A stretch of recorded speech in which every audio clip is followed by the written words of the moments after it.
Shalom. I'd like to start out by giving all glory, praise, and honor to Yahweh Bahasham, Yahweh Shai Bahasham, Rakak Wadash. Double honors to the elders and apostles of the Great Millstone, and Shalom to the elect of Israel. This is Thamayim in Atlanta, and what you see here on the screen are two best buddies who just signed a mutual defense treaty. And so they are allies now and will come to the defense of each other with the West, and especially dealing with the West, that being America, which is Babylon the Great in the scriptures, as well as NATO and the EU, which makes up the beast. And as the scriptures say, Russia shall be a guard unto the other countries. And we're seeing that guardship take formation. We're seeing him and his bands take formation. And we already know about the BRICS, which is Brazil, Russia, India, China, South Africa. But there are plenty of other nations that are applying to be a part of the BRICS, like Iran and like Turkey. And you're seeing this new ally come, which is North Korea. And they're all coming together in their mutual hate for the West, because the West has gone around destabilizing nations, stealing resources, stealing lands, pushing philosophies that are just flat out wicked, like its alphabet agenda and like feminism. All these things actually destabilize nations. And really, it's just run its course. People are tired of the West and tired of its rhetoric.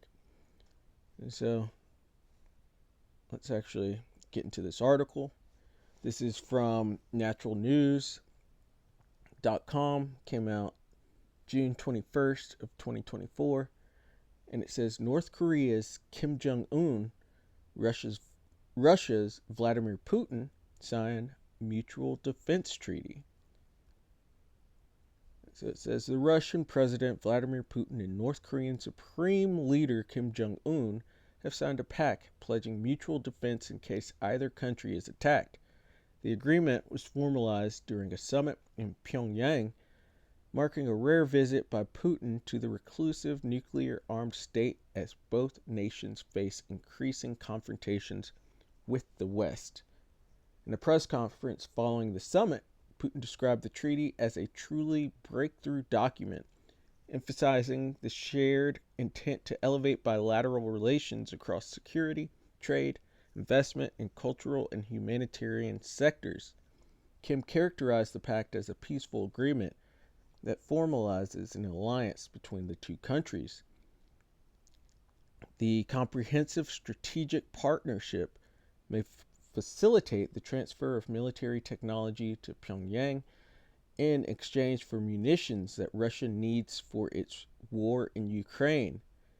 U.S. officials have warned that such exchanges could significantly bolster North Korea's nuclear and missile programs, posing a threat to the Asian Pacific region. Kim, who has been ramping up weapons testing and heightening tensions with Western-friendly South Korea, pledged his full support for Russia's special military operation in Ukraine during the summit. Putin's visit, his first to North Korea in 24 years, came as Kremlin forces seek breakthroughs in Ukraine's east and north, while Kiev's defenses are strengthened by new commitments from its allies. Putin arrived at midday for a welcome ceremony in Pyongyang's Kim I Sung Square, named after Kim's grandfather, North Korea's founder. And yeah, we are seeing an alliance of nations be formed to go against the West and the West rhetoric and just its evil ways. And so here we are in Joel 3. And verse 9, and the point in verse 10, I always think of that as South Korea. I mean, as North Korea, because it's a smaller country, but they have achieved nuclear capabilities, and that puts them on the playing field with these other stronger countries that have nuclear capabilities. And so Joel 3, and we're going to start at 9, says, proclaim ye this among the Gentiles, prepare war, wake up the mighty men, let all the men of war draw near, let them come up. And that has gone out because we are entering into a time of war, if not already in it. And you're seeing these different nations, these different countries join forces and get their alliances all straightened out. You're seeing them sending different weapons and supplies to these different fronts that are here currently, like the war that's in Gaza and the war that's going on in Ukraine, as well as what's eventually going to happen with Taiwan. We're seeing all these things pick up. And it says, beat your plowshares into swords and your pruning hooks into spears. So we are seeing their resources be put into the military and into military technology. And you're hearing about the different nations with conscription going on and different bills and acts to actually mobilize troops and get troops through a draft. You're seeing it over in Britain and in parts of Europe. You're hearing talks about it here in America, where they just passed a bill to automatically register men from 18 to 26 for the draft. And they're even talking about using women as well, which, yeah, they vote and they've been voting for a long time. And they talk about equality and how they're so strong and independent. Yeah, they should be going. They need to go get judged over there to show them that they are not men and they shouldn't even want to be men. It's out of order. But we're seeing these resources be put into the war machine. It says, let the weak say I am strong.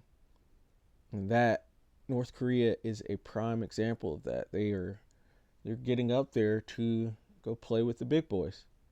It says, assemble yourselves and come, all ye heathen, and gather yourselves together round about. Thither cause thy mighty ones to come down, O Lord. Let the heathen be wakened and come up to the valley of Yahweh-Shaphat. It's the Lord's judgment. This area where World War III will end. It says, for there will I sit to judge all the heathen round about. So they're preparing at the Lord's command to go and fight this war.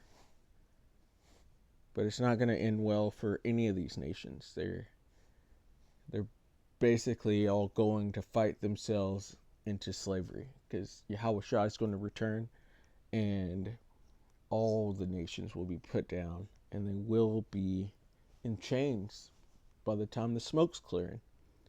So Jeremiah 50 and verse 3, it says, for out of the north, and that's Russia, there cometh up a nation against her, that being Russia, or Gog and Magog.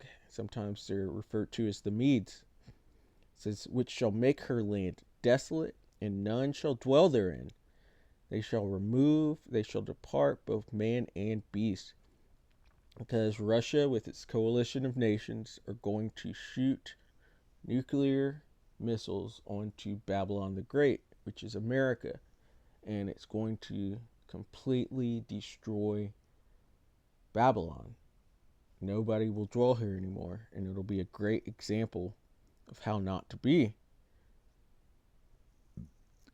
Skipping down to verse 9, Jeremiah 50, says, for lo, I will raise and cause to come up against Babylon, against America, an assembly of great nations from the north country. So Russia and all his bands. It includes your BRICS nations, and it goes into it in Ezekiel 38 as well, with Gomer and with Persia. Persia is Iran, and with these different northern African countries, and you can include North Korea as this with this assembly of great nations from the North Country. You can include them there because they just signed a defense pact together. It says, and they shall set themselves in array, so in formation, against her. From thence she shall be taken. Their arrow shall be as of a mighty expert man. None shall return in vain. Those arrows are speaking to your ICBMs, your intercontinental ballistic missiles. Those are the weapons that will be destroying Babylon, destroying America, and destroying this age, because it'll mark the end of the age of the Gentiles, the end of Esau's world, and it's all going out in fire. And so, Lord willing, you thought that was edifying, or that was edifying.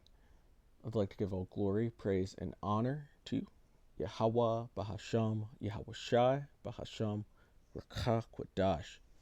Double honors to the elders and apostles of the great millstone, and shalom to the elect of Israel. Shalom.